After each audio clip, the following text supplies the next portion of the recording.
Almost anything worthwhile that has happened in journalism has come from dissidents. Almost anything worthwhile. There are very few great establishment journalists. Conventional journalism is about the service of power. A lot of what we call journalism is really stenography to the powerful.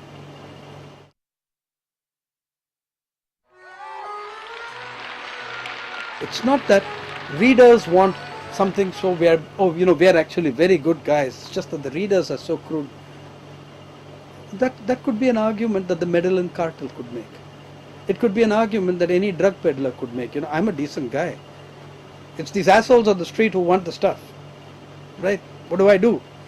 I don't believe this for a moment. If patriotism is the refuge of the last, if patriotism is the last refuge of the scoundrel, what the reader wants is the last refuge of every intellectually bankrupt editor and owner.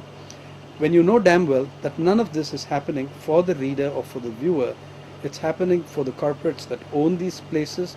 It's happening because you need to invent an audience that buys your products, thinks your way, lives the lifestyle you want them to live. It's happening because you need to invent an audience conditioned to your framework. It's happening because the advertisers need it, the sponsors need it. The media are the establishment. It's not as if they're so interwoven with it, it's hard to tell the difference. You have the White House where the cabinet of President Bush is full of CEOs and executives, top executives of great corporations, right? In the Bush cabinets, you've had more CEOs than any other cabinet, perhaps, in a very long time, if at all. The same guys are also media owners. They're linked to the media. They're also linked. They have media power because they have corporate power. Remember what Lord Thompson of Fleet said about editorial matter. He was asked about editorial matter, declining editorial matter in the newspapers. He said, editorial matter? You mean the stuff we used to separate the ads with? Okay, that's what you do with it. Now look at India. Let's take India. Till 2004 May, India was shining. The press refused to take note of the farmers' suicides. It refused to take note of agrarian distress. It kept shouting, India shining, India shining, India shining. And then India stopped shining. 600 million voters went out and showed the world what electoral democracy was. They rejected the media, they rejected the pundits, they rejected the opinion polls, exit polls, entry polls. They just dumped the whole thing and changed the government. I think it speaks so highly of the people of this country that they didn't give a shit what the media thought. They just went out and did their thing democratically. For the media leaders, the lives of ordinary people make no sense in their economic calculations and rationale. They cannot buy the products that these guys are selling. So of what use is of what interest is their lives to the media owners? Welcome to Lucknow Fashion Week 2006. We had this fantastic spectacle last year where a gigantic fashion show is going on with 512 journalists accredited to cover it for a full fucking week. What personalities are featuring in? If you went there, you'd see the journalists and cameramen fighting with each other for space, threatening to hit each other. This is my space, because they need to get the girls coming down in their clothes with just the right angle, right? So there were 512 journalists covering a fashion week. The percentage of people who use designer clothes in India, according to the industry,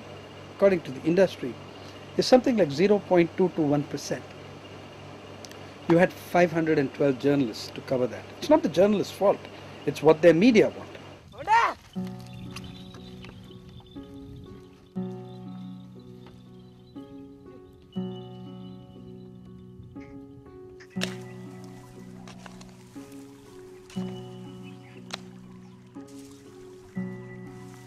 In the area that Nagpur is the main city, Vidarbha, more than 5,000 farmers have committed suicide in the last 6 years. According to the government of Maharashtra, 1,520 committed suicide in the year 2006. In just 1 year, 1,520 farmers committed suicide. You work out how many per, how many hours that is. Those 1,520 farmers who committed suicide, they're cotton farmers. Don't you think that's news seeker? Huh? While the fashion show shows models displaying cotton garments, the guys who grow the cotton are killing themselves 1 hour away. Not just the guys and the girls, husbands and wives and daughters and sons are killing themselves because the price of cotton has been destroyed by Indian government on the one hand and by American and European Union subsidies on the other hand.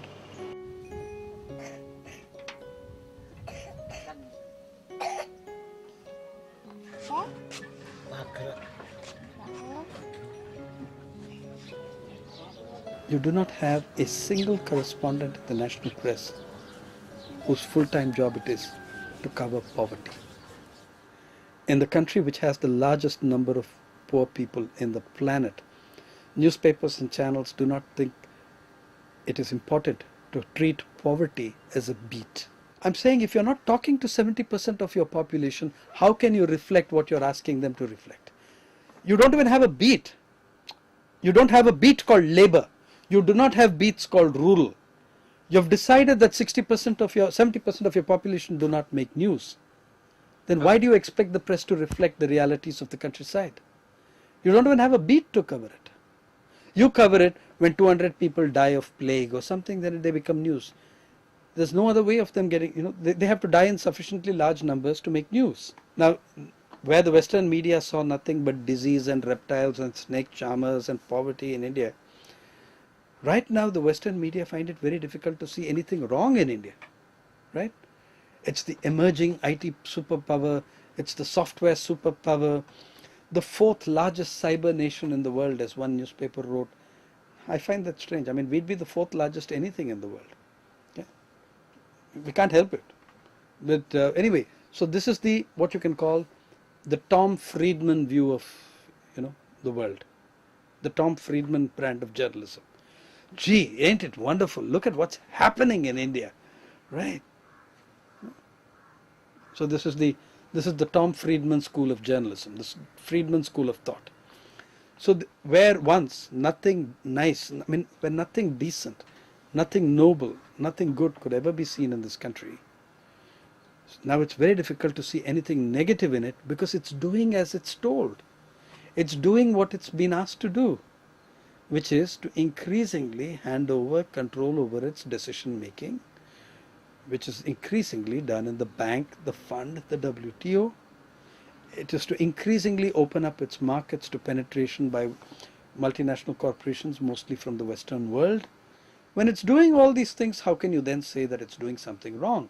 So that's where the Friedman school of journalism draws its philosophy from. Don't confuse freedom of the press with freedom of the purse. Okay? My freedom of expression is not guaranteed by corporate media. It's guaranteed by the political process, it's guaranteed by the constitution of this country, it's guaranteed by ordinary people who enforce and assert their rights. Okay? How I would that the media played that role. I want them to. I'm part of the media because I believe I have a vision of a media that plays such a role. Do they play such a role? Yes. Sometimes. Increasingly rare and ever more reluctantly. There will always be glorious exceptions. There will always be spaces even within the worst newspaper. I believe that in the worst of newspaper, you still get the chance occasionally. In the worst publication, you will still get the chance occasionally to do what is the minimum job of decent journalism, which is to signal the weaknesses in society.